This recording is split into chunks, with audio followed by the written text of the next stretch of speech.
Assalamualaikum warahmatullahi wabarakatuh. Alhamdulillahirabbil alamin. Wassalatu wassalamu ala asyrofil anbiya'i wal mursalin wa ala alihi wa sahbihi ajmain, amma ba'du. Pertama-tama dan yang paling utama, marilah kita panjatkan puja dan syukur kita atas kehadirat Allah Subhanahu wa taala yang telah memberikan kita begitu banyak kenikmatan, di antaranya nikmat iman, nikmat Islam, dan nikmat kesempatan. Kedua kalinya salawat dan salam tak lupa kita hanturkan kepada Nabi besar kita, Nabi Allah, Nabi Muhammad sallallahu alaihi wasallam, yang telah membawa kita minal zulumati ila nur, dari zaman kegelapan menuju zaman yang terang benderang hingga saat ini. Baik teman-teman, pada kesempatan kali ini izinkan saya membawakan ceramah singkat saya yang berjudul Isra Miraj. Hadirin sekalian yang saya banggakan, saat ini kita berkumpul dalam rangka memperingati Isra Miraj Nabi Muhammad SAW, sebuah peristiwa langka yang berada di luar nalar manusia.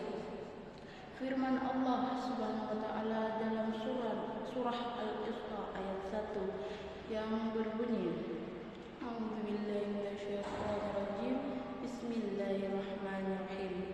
Subhanalladzi asra bi 'abdihi lailan minal masjidil haram ilal masjidil aqsa alladzi barakna hawlahu linuriyahu min ayatina innahu huwas samiul basir, yang artinya Maha suci Allah yang telah memperjalankan hambanya Nabi Muhammad pada malam hari dari ke Masjidil Haram ke Masjidil Aqsa, yang telah kami berkahi sekelilingnya agar kami perlihatkan kepadanya sebagian tanda-tanda kebesaran kami. Sesungguhnya Dia Maha mendengar lagi Maha melihat.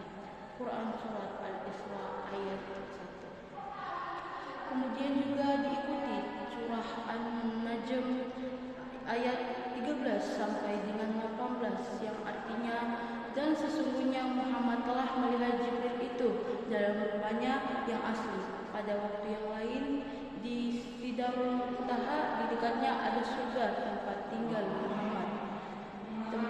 Muhammad melihat Jibril ketika Sidratul Muntaha diliputi oleh sesuatu yang meliputinya penglihatannya. Muhammad tidak berpaling dari yang dilihatnya itu dan tidak pula melampauinya. Sesungguhnya Dia telah melihat sebahagian tanda-tanda kekuasaan Tuhannya yang paling besar. Hadirin wal hadirat rahimakumullah, kita bisa mengetahui tentang kisah yang dijalani Rasulullah Sallallahu Alaihi Wasallam pada tanggal 27 Rajab atau tahun 621 Masehi silam dari kandungan kedua surat tersebut. Meskipun sudah berlalu selama berabad-abad kemudian, peristiwa ini menjadi tonggak penting bagi Islam hingga melahirkan perintah salat 5 waktu yang turun langsung dari Allah Subhanahu wa taala. Diceritakan Isra Miraj diawali ketika Nabi didatangi Jibril, Mikail dan malaikat lain. Mereka membawa air Zam-Zam ke kediaman Rasul. Peristiwa berikutnya adalah proses penyucian hati Nabi dengan menggunakan air Zam-Zam selama perjalanan. Rasul menaiki burak yang berwarna putih dengan didampingi Jibril. Nabi memulai perjalanan dari Masjidil Haram ke Masjidil Aqsa dan menuju Sidratul Muntaha hanya dalam tempo semalam saja. Nabi Muhammad SAW sebenarnya mendapatkan perintah salat 50 kali hingga dipotong menjadi 5 kali saja setiap hari.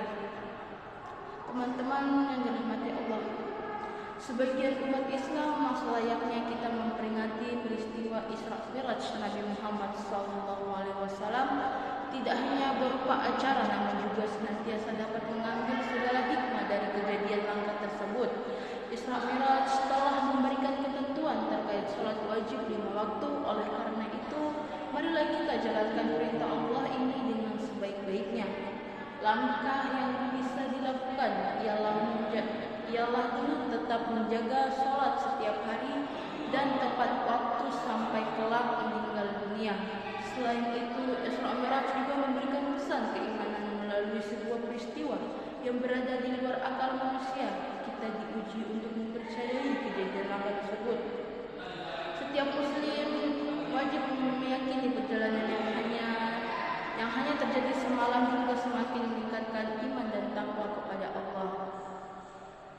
Berikutnya adalah kita gunakan momen Isra Mi'raj sebagai peringatan agar tetap berpegang teguh pada keimanan dan keislaman yang sudah diajarkan Rasulullah SAW. Hadirin wal hadirat rahimakumullah. Peristiwa Isra Mi'raj tidak hanya sekedar dirayakan melalui pesta dimanapun kita berada. Lebih daripada itu, hendaknya Isra Mi'raj menjadi motivasi untuk semakin meningkatkan ibadah dan amal perbuatan positif. Sebagai seorang muslim, mari kita selalu meningkatkan kepada diri sendiri untuk saudara-saudara seiman untuk tetap berdiri di jalan kebenarannya. Baik, itu saja ceramah singkat yang dapat saya sampaikan. Kurang dan lebihnya mohon dimaafkan. Wa ma nasru illa min indillah. Wassalamualaikum warahmatullahi wabarakatuh.